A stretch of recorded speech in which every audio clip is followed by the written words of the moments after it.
मुझे शेरा भाई से मिलाओ, मैं वहां पे एक सलमान भाई से मिलाओ, मैं एक बड़ा शोरूम कार का डालना चाहता हूँ।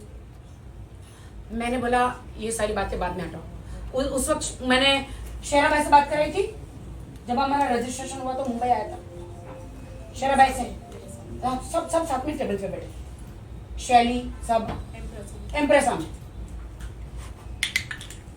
मैंने कहा था भाई अगर कोई कारोबार चाहिए तो बताना। भाई ने बोला ठीक है, कोई भी कारोबार चाहिए तो मैं बताऊँ। गोवा में मौलाना आए, शादी कराई हमारी, और मैंने बोला मौलाना जी मुझे सर्टिफिकेट चाहिए। उन्होंने बोला इमीडिएटली नहीं देते, तुम्हारे गवाह नहीं है, क्योंकि वो गवाही नहीं, मुझे मालूम ही नहीं निकाह क्या होता है, मुझे पता ही नहीं निकाह में गवाह भी चाहिए, मुझे मालूम ही नहीं है। फिर मौलाना चले गए, हमारा फंक्शन करके वो मैसूर चला गया, मैं मुंबई आ गई। मैं रोज मौलाना जी को फोन कर रही हूँ, मुझे सर्टिफिकेट दो सर्टिफिकेट दो। इन्होंने मौलाना जी को बोला कुछ भी हो जाए, कुछ भी हो जाए, राखी को सर्टिफिकेट देना नहीं, किसी भी हालत में सर्टिफिकेट देना नहीं। मैं आज आपके माध्यम से कहती हूँ मौलाना जी, गोवा वाले दो मौलाना जी प्लीज आप बाहर आइए, वरना मुझे आपका नाम बताना पड़ेगा। और आप आके कहिए कि आपने आदिल आपको लेकर आया था वो होटल के रूम में और आपने निकाह कराया था। यही मीडिया है ना जिसको मैंने सारे सबूत दिए थे। न मेरा माँ है, न बाप है, न इस दुनिया में कोई है। मैं सालों से मीडिया में हूं। किसका बिगाड़ा है मैंने? कभी किसी का नहीं बिगाड़ा, किसी के साथ बुरा नहीं किया। सारे सबूत हमेशा आपको देते गई। आपको सारे सबूत देने के बाद भी आप लोग आंख बंद करके कैसे बोल सकते हो कि आप तो बेगुनाह थे, 6 महीने अंदर रहे? क्या हमारे देश का कानून आप लोग उनको ललकार रहे हो कि वो लोग ने आदिल को बगैर सबूत के ऐसी 6 महीने डाल दिया? क्या मेरे पास कोई सबूत नहीं थे? आदिल ने मुझ पे इतनी मार पिटाई करी थी, शादी के 1 महीने के बाद ही मार पिटाई शुरू हो गई थी। लेकिन मैं तो हूं राखी सावंत ना, कॉन्ट्रोवर्शियल। कौन मानेगा मेरी बात? कौन मानेगा मेरी बात? नीचे इंस्टाग्राम हर जगह लिखते हैं अच्छा पहला पति था, इसका तो घर कभी नहीं बसेगा, अभी तो शादी भी नहीं हुई पहले लिख के आ जाता है, इसका तो घर कभी, इसको भी छोड़ेगी, इसको भी लूट लेगी।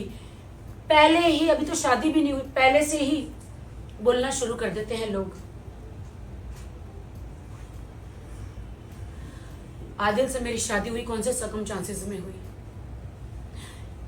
इन्होंने प्लान किया था। शैली जो है आदिल करने के बाद भी उसने बोला नहीं, आपको क्या क्या चाहिए अंदर कार में ये तो। फिर मैं बोली यार कभी मैं BMW कार में घूमी नहीं हूँ, मैं कार लेने चली गई। लेकिन उसके पहले उसने प्लान बना के रखा था कि राखी को कैसे षड्यंत्र रचाना है, कैसे जाल डालना है। हाँ मैं दूध पीती बच्ची नहीं हूं, बट वो जाल मुझे नहीं दिखाई दिया। मैं गई, शर्म आती है मुझे भाई के सामने बोलते हो, मुझे कहीं खौफ था, इसलिए मैं अपने भाई राजीव खैची को यहां से लेकर गई साथ में टिकट बना के। उसने उसका मैंने बोला 2 रूम बुक करना, उसने 1 रूम मेरा इधर बुक किया, 1 रूम कहीं दूर कहीं राजीव का बुक कर दिया। बोली भाई आपका रूम कहाँ है? उन्होंने बोला दूर है। इनका एक बंदा आया, मैं आदिल रूम में थे, बाहर से लॉक मार के चला गया।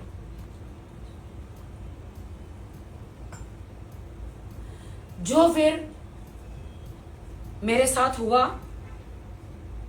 मुझे नहीं लगता आप लोगों को बोलना चाहिए मुझे। इसके गवाह 3 लोग हैं, उर्फी जावेद, राजीव खैची और शैली, जिन्होंने मुझे कार देने के लिए बुलाया। जब मेरे साथ वो हुआ 3 घंटे लगे उसको मेरे कपड़े फाड़ने में, सारी चीजें करने।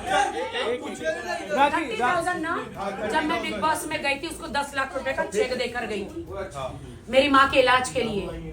और वो जो उसने कहता ना कि देखो मुझे मम्मी बहुत प्यार करती थी, मेरी माँ से यहाँ पीछे बैठी है। बिग बॉस वालों ने बोला था क्रिसमस आ रही है तो राखी का वीडियो बना के ना मम्मी के साथ भेज दो और मम्मी को बिग बॉस में लाना है।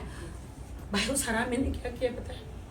मेरी माँ बिग बॉस में आना चाहती थी मराठी में, मेरी माँ को नहीं लेकर आया, खुद तैयार होके आ गया। क्योंकि मैं तो अंदर, मुझे लगा मेरी माँ आ रही है, लेकिन ये खुद आ गया अंदर।